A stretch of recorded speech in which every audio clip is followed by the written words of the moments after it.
I'm Sean Kennedy, and this is Backstage at the Enharmonic.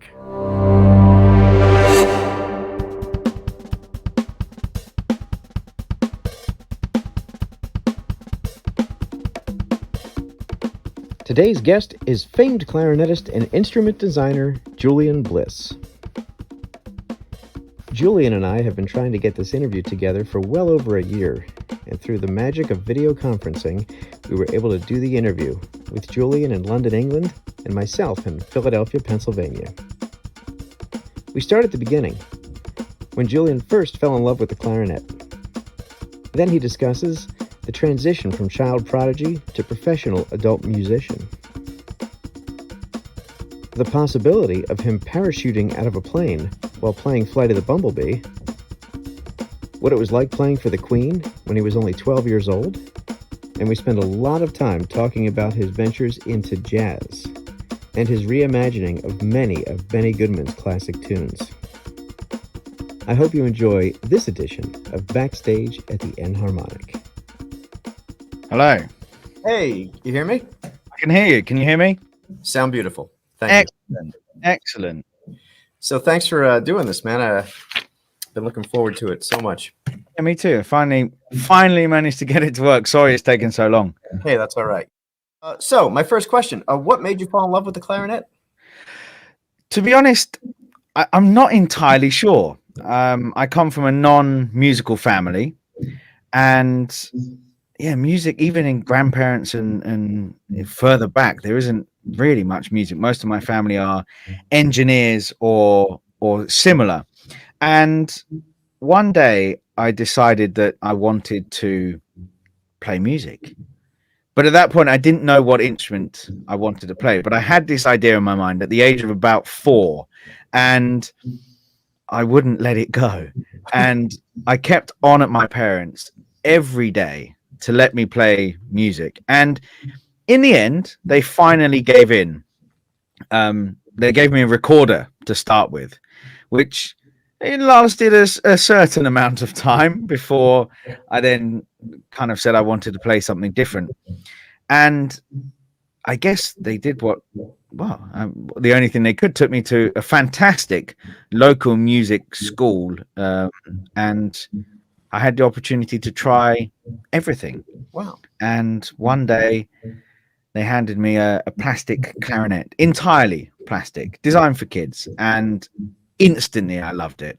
And I thought, yes, that is the instrument for me. And never looked back since then. Wow. So as soon as you picked the thing up, it was just a match made in heaven. Like it agreed with you, made a good sound and everything right away? Well, I don't know about that. Okay. You'll have to ask someone else. Ask my teacher back then. But I do remember trying all these other instruments, and there was something about the clarinet that I'm not sure. Maybe it was the sound. Maybe I already knew I wanted to play a wind or brass instrument. Maybe that was something in my mind, but I don't really know why. Okay. And of course, at that age, you never think about what you're going to do when you grow up. It's not I've got to have a career one day, so I might as well start early. It was just because of enjoyment, really, and then managed to turn it into a career, which is quite awesome, I think. Yeah, that's incredible. And watching you play, either live or on YouTube, I don't think that enjoyment ever left, which transmits through your playing. So incredible. Thank you. So talking about that, starting so young, and now you're an adult, of course, was there a transition period from like child prodigy to professional adult musician? Like, was that a difficult thing? How did that, just tell me about that. I guess, I mean, people use a lot of different words to describe, and I never saw myself as that, and I just enjoyed playing. But you're right that there is I think when you're young, when you're a kid, there's a certain aspect of it that maybe is a novelty almost. Like, hey, come and hear this kid play the clarinet, and that's obviously that wears off, and you become 16, 17, 18, and you're then amongst some of the greatest musicians in the world, and you're just one of them. and so it is a transition. And although actually, if someone asked me, well, what can you do to make that transition, there's not one thing, I think, but continuing to work hard. But all of a sudden you kind of find yourself in with the top guys and girls, and yeah, mixing it with them, and you have to be ready to go, and you have to be prepared. To me, I didn't really notice it though as a transition, but now looking back, I did. I was always just focused on working really hard and practicing as much as I could because I just enjoyed performing. But now looking back, there definitely was a transition point, and I'm very lucky I had some great people around me to help manage that. Mm-hmm. At what point, if you remember, did you think you might want to do this as a career? I was 12. The day before my 13th birthday, I guess, is one of the times I can really pinpoint it. And I had the honor of performing for the Queen's Golden Jubilee celebrations, which I can never find. Maybe one day I'll find the right words to describe how awesome that was. But yeah, as of yet, those words escape me. I never imagined I would have the opportunity to do that. And I remember being stood on stage after the performance, looking out to the audience and thinking, this is pretty cool. I like this. I like being on stage. I like this, all of these people there and watching me play. And it was such an adrenaline rush. And I just wanted more. I wanted it all the time. But I guess at that moment, I realized that I could turn this thing that I enjoyed into a career. It sort of snuck up on me in some ways. I mean, there may have been, but to be honest, in some ways, if I really want to look at it in depth, in detail, I kind of already was having a career before that point. It was already going that direction, but I guess in some ways I didn't realize. Yeah, it's interesting to think back. So playing in a venue like that with the Queen and everyone looking at you, do you get nervous? Were you nervous? Like, what happens backstage? Because it seems so effortless when I've seen you play. Like, what's happening in your head? Yeah. I'm very lucky that I don't get nervous before I play, and I never have. And I do know that there's a lot of musicians out there that get incredibly nervous before they play. And I've tried to think for years, why don't I get nervous?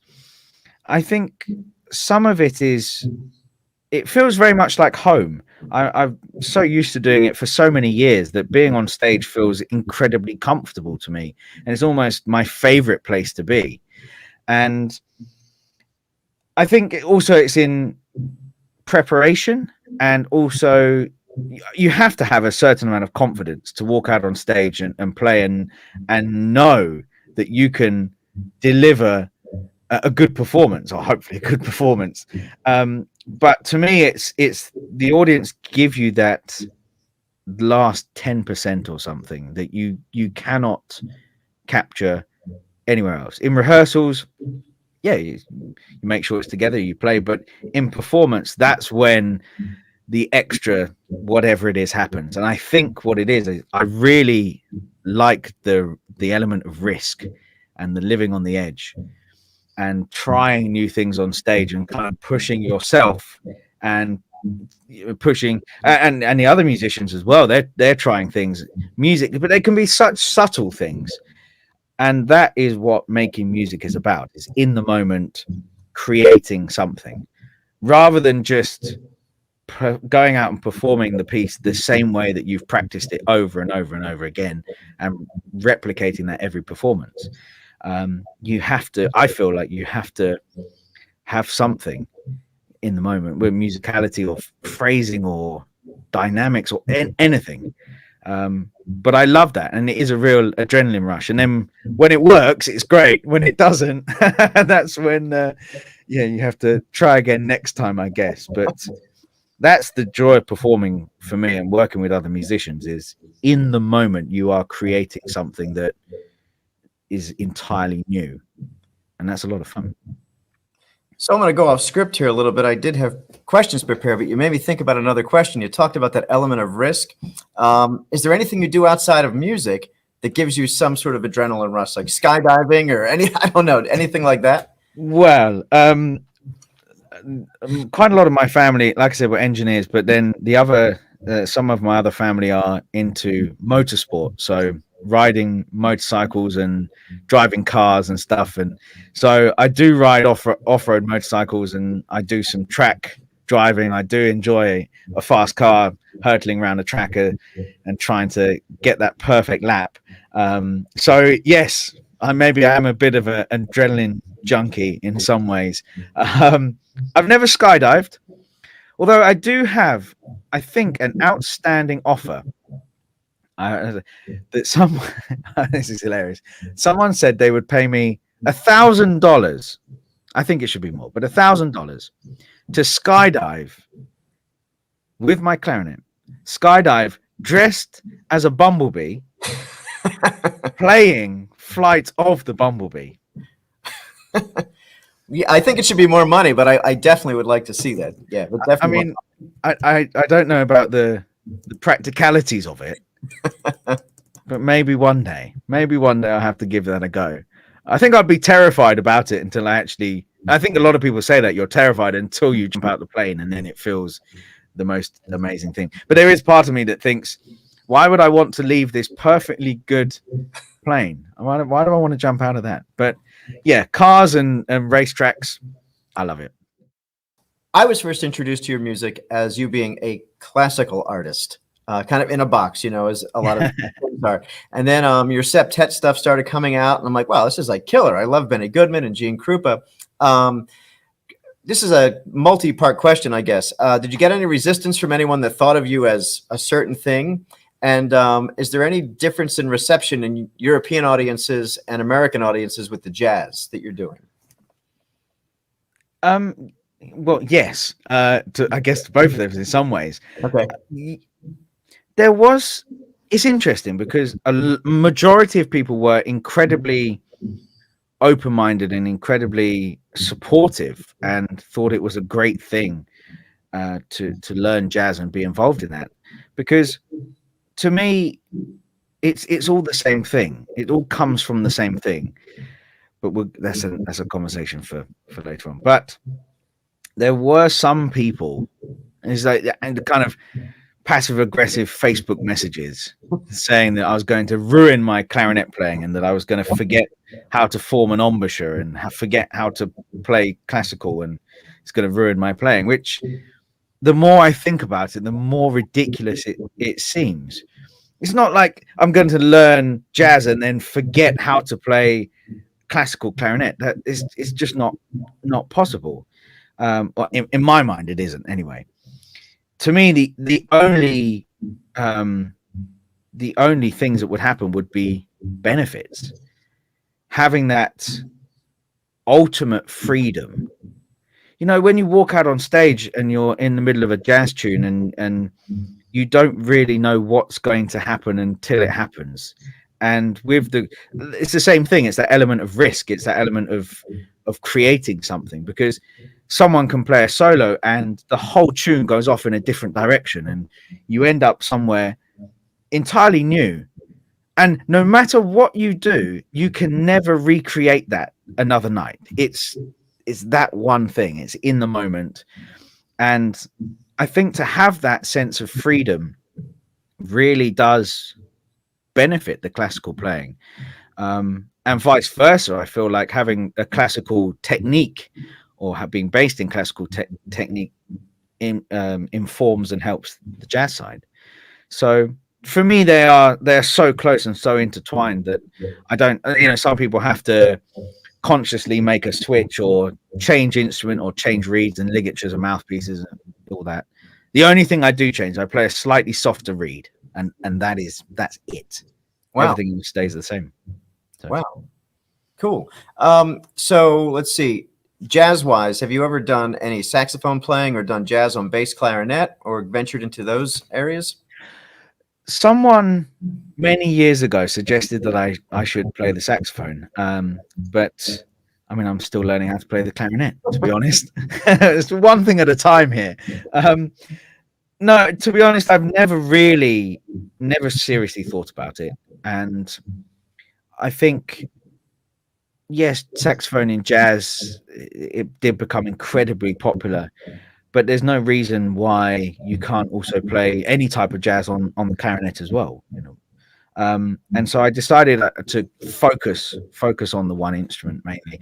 I do play some piano, and I've always enjoyed and loved playing the piano, but yeah, the clarinet was there was never a choice. But bass clarinet, I learned bass clarinet a good few years ago now, and then hearing some incredible jazz on the bass clarinet did make me think maybe I should do that. And so I've practiced it a little bit, but as of yet, no one in public has heard any jazz bass clarinet from me. Maybe it's something in the future, we'll see. But yeah, there are some amazing jazz bass players out there.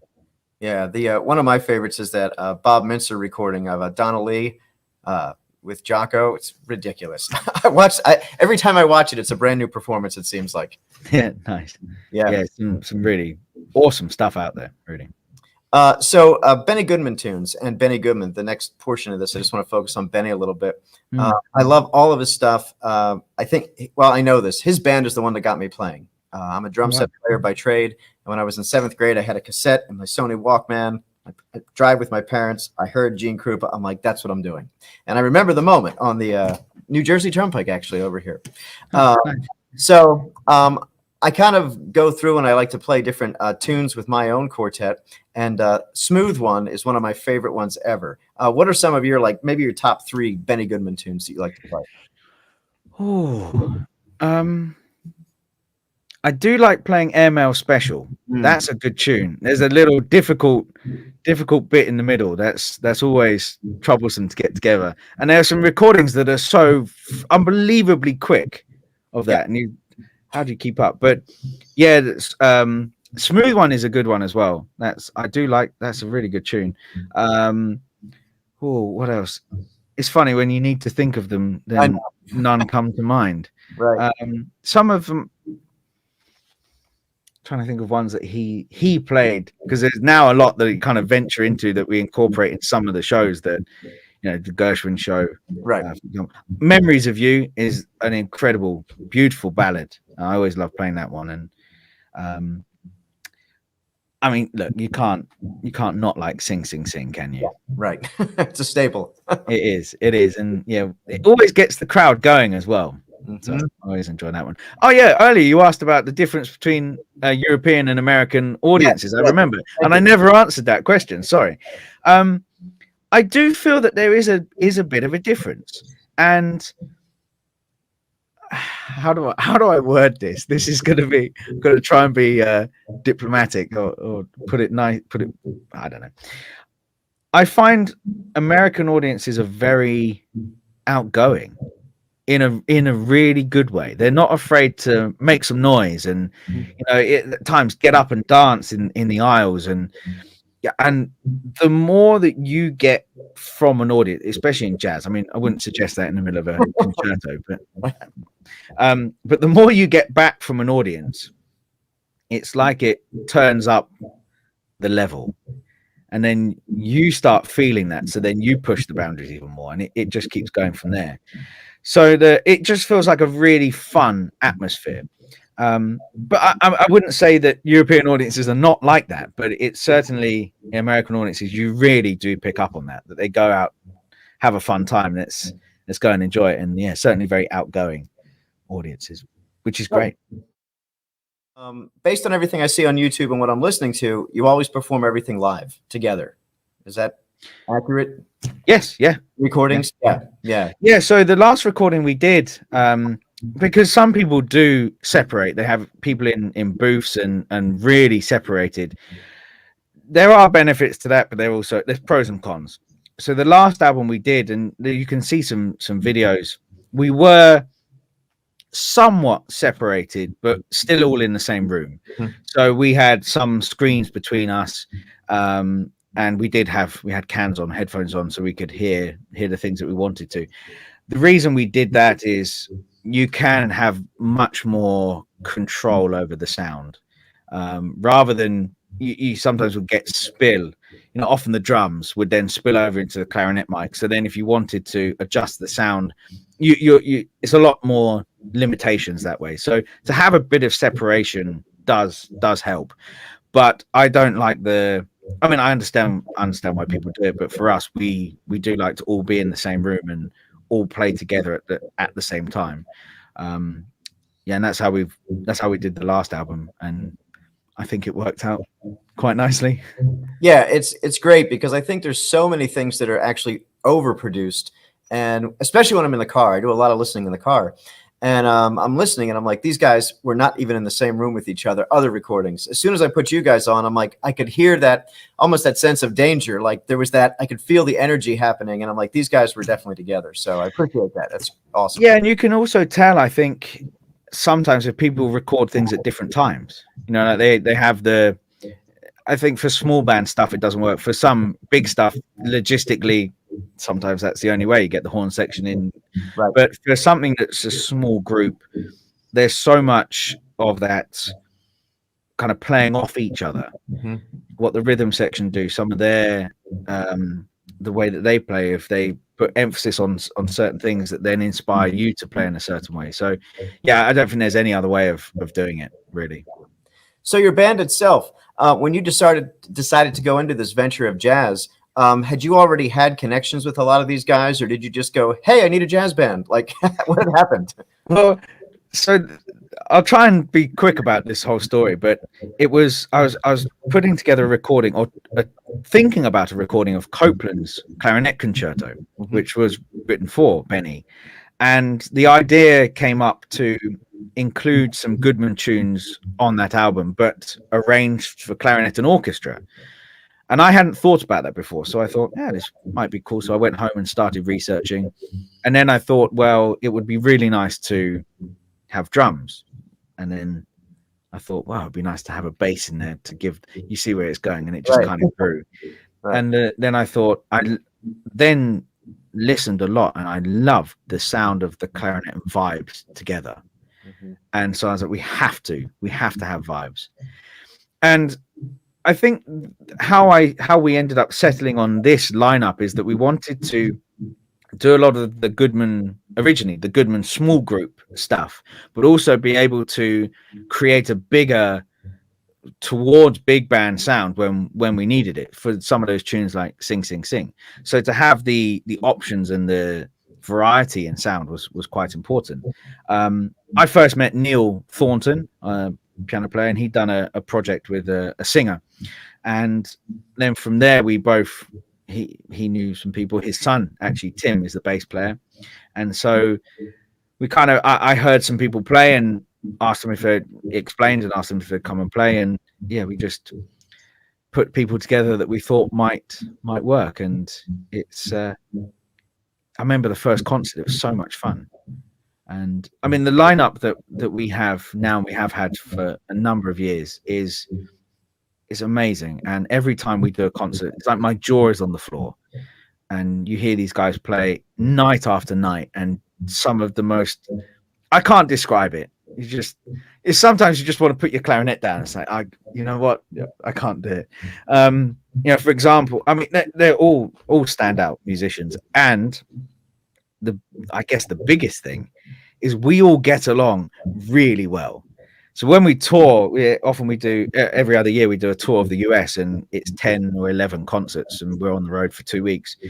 We always hang out together, and a lot of bands, as soon as they walk off stage, they'll go off in their individual directions. And I think because we all get along and we're all friends, really helps with all of that.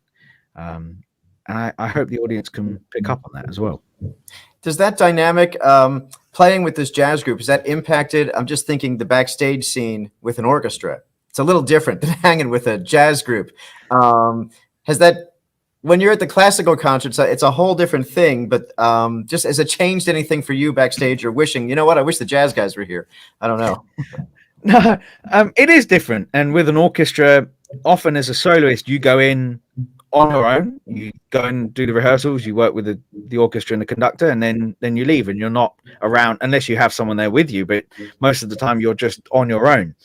And when you're touring, it can be a lonely place. And I really like that when touring with the band, is that it's just like being with your friends. Right. But often with the orchestras, you get to hang out with the conductor, hang out with some of the orchestra musicians. You know, sometimes the clarinetists in the orchestra, they want to hang out for a bit, which is great. And over the years as well, having had the opportunity to perform and go back to a lot of these orchestras, you do start to know people. So I wouldn't say one is better than the other. I mean, yeah, it's always nice being with your friends, but it's I never thought about it as a negative thing, really, with playing with orchestras. Different, yeah. It's just a different thing. All right. So the Benny charts that you do you notate those and arrange those yourselves, or is it a lot of listening, or both? Like, how does the band know what to play? So in the beginning, we found arrangements that we liked, kind of the overall structure, and then started with that. But naturally in rehearsals, we'd all get together and we'd all have different ideas. We'd all have things that we think, oh, let's try this, or let's try this feel or this tempo. And so it starts to evolve. And what we've been doing more over the last couple of years is, I guess, what I want to do now, and what I have been thinking, is for audiences to recognize these fantastic tunes, but it be in new ways, with new or more modern chord changes, or you know, and that comes through anyway, because especially the guys, and we had this conversation. I remember they asked, they said, should we try and stick to soloing in this one particular style? And I said, no, just play, because I didn't want there to be any limitations. And I think that's what they're great at, just playing like them. And so it's taking those fantastic classic tunes and sort of modernizing them in hopefully a very natural way, that we try and that's what we try and achieve. But still, I think still having that identity of, you want people to know what it is that they're listening to and be able to identify with it and make it accessible at the same time as well. Okay, great. Do you use any software like Finale or Sibelius or anything like that? Yeah, I use Sibelius, and have done for quite a number of years, for either the jazz side, also on the classical as well, for arranging pieces. And there's always things that I'm looking to arrange and to perform that were written for other instruments. So yeah, have got more to grips with Sibelius over the last couple of years than ever before. How much do you guys practice a set before you go into the studio to record it? Well, it certainly has a life, and it does evolve quite a lot. And the first couple of performances, you know, you're still kind of finding your feet, even though you've rehearsed it, you've spent the time. The first couple of performances are always, it was something new, but then over time it just becomes, and we can feel the difference and hear the difference as well. It just becomes, and it all kind of comes together, and all of our sounds meld together, and the way that we play, it becomes one. And the more we play together, the more that happens. And so with the last album the one we just released this year, we'd been performing a lot of those tunes for quite some time. So the longer you can, to a certain extent, the longer you leave it, sometimes the better it gets. But you don't want to leave it so long that, you know, if you've been playing the same tunes for years and years, then it can have a different sound as well. But it is always nice to really get it bed in, get it into you, so you just know it all, and then you can kind of go off piste a little bit during a tune. So probably a good couple of seasons, I would say, of performances, or at least a season. But it's interesting. It would be an interesting thing to do, to record something that is very fresh and I mean, even just for us, and then record something that we've played a lot and see how big a difference we can hear. Right. But certainly we feel it. I know that much. So the cartoons, the Benny Goodman cartoons, all the cats join in, and after you've gone, I'm sure you know those. Yeah, amazing. They're awesome. Have you guys ever thought of trying to get in touch with any type of animators to do something similar? I would love to. I would love to do that, and I think incorporating the visual aspect with the audio is a great thing. I think the only thing stopping us is that animators and things like that tend to be fairly expensive. Right. And yeah, the good ones as well. Even for something short, I've looked into other on the classical side, some kind of animation or video production, and yeah, the cost can go up quite quickly. But you know, that's when you if you want the best, then you've got to pay for it, I guess. Right. But it would be amazing to do something like that at some point in the future. I'd really enjoy that. So speaking of classic recordings and performances, I don't know if you've ever thought about this. Is there any recording out there that you wished, if I had a time machine, you could have played on such on a recording, on one or two recordings?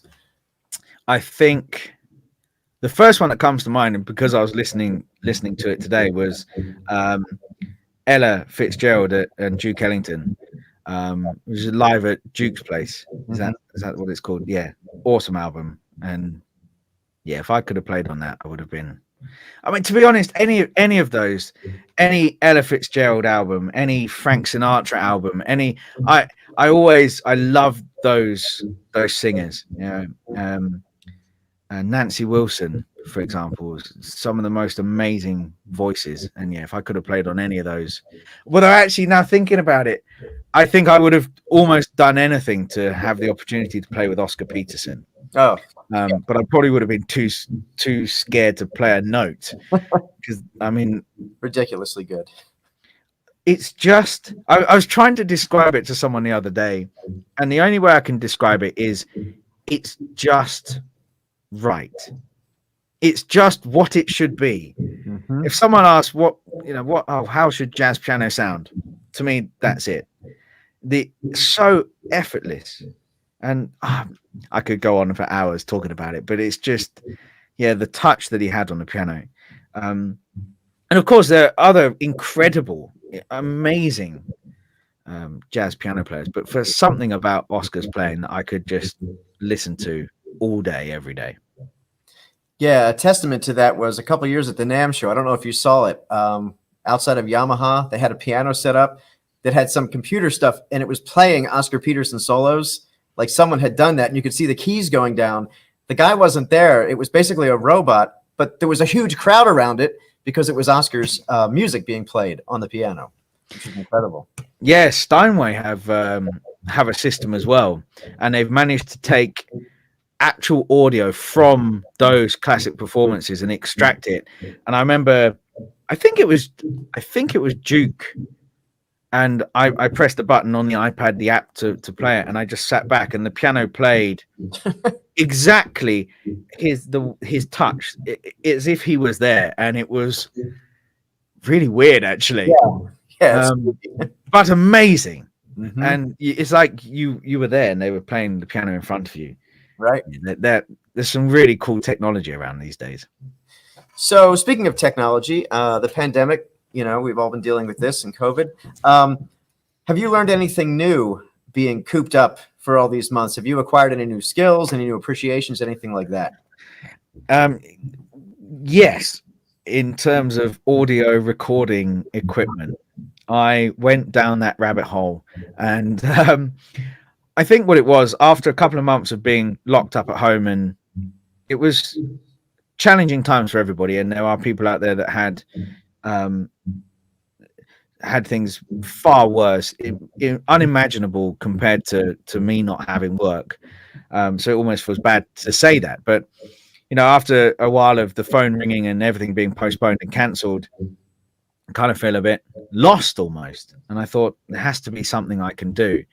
And so I thought about a while ago, I had done a multi-track recording of some Steve Reich, and I thought about doing something in that same vein, but maybe a bit more ambitious.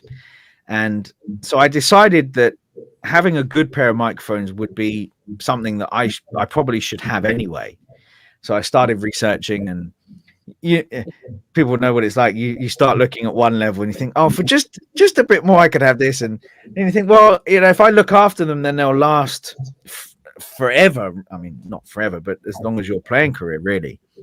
And so I ended up then the audio interface and recording to Logic. So I got all of that, and then started to get to grips with how to record myself and get the best sound.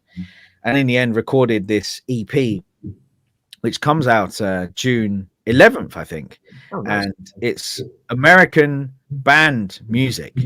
So 3 of the biggest American band composers, John Mackey, Eric Whittaker, and Frank Ticelli. Wow. And they wrote... those guys are celebrities. I've seen the autograph lines, the queues of hours long, people waiting to get these guys autographed. Mm-hmm. And I think a lot of people in the US, if they were in band at school, they know all of those composers. They know that repertoire. Anyway, so I picked a piece from each of them, Wow. one of their, I guess, most famous, and arranged them for multiple clarinets and percussion. I didn't play the percussion part. You'll be happy to hear. A good friend of mine called Joby Burgess did that. Joby. Yeah. He's awesome. He's great. And so there's, I think, on average, about 30 clarinet parts in each piece, all the way from the E flat to the contrabass clarinet and everything in between. And so I recorded it all here. Joby recorded his at his place. I then had the task of putting it all together and doing the mixing and doing any editing and all of that stuff. And I loved it. I mean, it took months. It took so long to get it to a point that I was happy with, even in terms of, the sound and the mix element, and even the playing, the recording. But I've really enjoyed it. And I hope everyone else does too when they hear it. It's a really interesting sound hearing that many clarinets. And all the percussion going. But anyway, in short, the music technology side, I've learned. And the problem is I keep looking at microphones now. Yeah. I could do with this pair. I could do with that pair. And you might be able to see how, this room is somewhat acoustically treated as well. So I think it's good though. And it made me think as well, I think musicians, if they are playing live and being mic'd, amplified, or if they're in the studio, I think it's good for them to have some understanding of what equipment is being used to record them, and to have an idea of what sound they like. Do you prefer the maybe slightly darker sound of a ribbon microphone, or the really clean clinical sound that you get from some others? And I think to have that knowledge, I don't know, I like it. Maybe some other people think I just want to focus on the playing. But yeah, now I always annoy the engineers whenever I do any radio broadcasts or anything by asking them a million questions about all the equipment they have. But sure. I like it. Yeah, it's happened to me too. I went down the rabbit hole with recording, and it really made me realize why these top studios deserve the cash they're getting, because I started to realize everything I don't know, and I'm like, oh, they're really good, and they deserve every dime they get when we go into those studios. And then there is an element of finding good engineers, and I'm very lucky for all of my albums. Actually, I've done now had the same engineer, and it's just something that the years of experience give you that you can't recreate at all. You can have all the equipment in the world, but you need the right person to make it all happen. A couple of these questions came from clarinet player friends of mine. I told them I was going to be talking to you, and they were like texting me. They're like, ask him this. So some of them I've already embedded into what we've talked about. But without a doubt, I think every clarinet player that I told I was talking to wanted to know about how you started designing instruments and having the Bliss clarinet, etc. Like, could you just tell us the story about that? Yeah, it's I think it's about, if not 15 years, pretty close to it, since I started working with Conn-Selmer, which it doesn't seem real almost that it's that long. And I had the opportunity, I was at Frankfurt Music Messe, the music show, which is at one time the German equivalent to the NAMM show. And I went by LeBlanc which is a company owned by one of the many companies that Conn-Selmer own, and they had a new instrument, a new LeBlanc clarinet, and I loved it so much. It was only a prototype, so much that I wanted that prototype. I was like, I want that one. Can I take it? No, you can't. It's a prototype. I was like, oh, but please, I promise I'll look after it. You know, and at that point, got to meet everyone at the company and even the president at the time, and we then started to talk. I became an artist first of all, and we just found we all got along pretty well. And we all had a similar view, which was that these days, especially on the intermediate side, if you like, or the student market, if you want to put a tag on it, sometimes the instruments are not as high quality as I think they should be. And when you're a young student learning how to play, you should, I'm not suggest for a moment it should be all professional, you know, thousands and thousands of dollar instruments. No, but they should be very high quality, consistent instruments that allow you to develop as a player. And normally that comes with the quality comes with great expense. And so we all had this same idea. And then one day it kind of came up with, how can we try and fix that? Can we try and do something about that? And that's how the Bliss clarinet was born. With a focus on creating an incredibly high quality clarinet that was an affordable price by using lots of new technology and lots more automation and machines. And in the beginning, I mean, at that point, what was I? I was a teenager. I just about knew how to play the clarinet. I'd never been in a corporate boardroom and corporate meetings before, but I love a challenge. And now if I look back, I'm so glad that I did it, because it's changed my life in so many ways.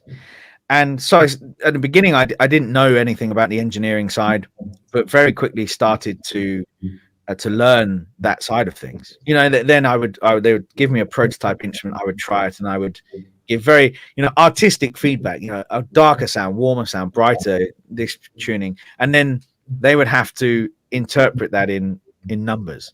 And yeah, over the years we made these instruments and people loved them, which was great. And I grew myself and learned so much more about the whole process, and being part of a big, huge corporation like that. And I think we all just got along really well, and it evolved so much so that now I know so much more about the intricacies, and am deeply involved in the product development, but also then the getting out there and talking to people. And Conn-Selmer have a really big education division as well. It's huge, and they're very focused on inspiring young musicians. And so I think in normal times, I think on average I do about 300 events for them a year. Yeah, and that's everything from going into middle schools and talking to the bands, to high schools, to universities, to band directors, to even a couple of kindergartens I've done before, which is, it's like trying to herd cats at that point. They're everywhere, but they love it, and you know, they love the sound of the instrument. But yeah, it's evolved, and now I'm an artist. I'm an employee as well, and you work really closely with them on development, and also with all of our dealers across the country and the education. And it's, I wouldn't change it for the world. I really wouldn't. And now we have some new instruments on the way out, and yeah, lots of new stuff happening as well. So it's very exciting. I like it.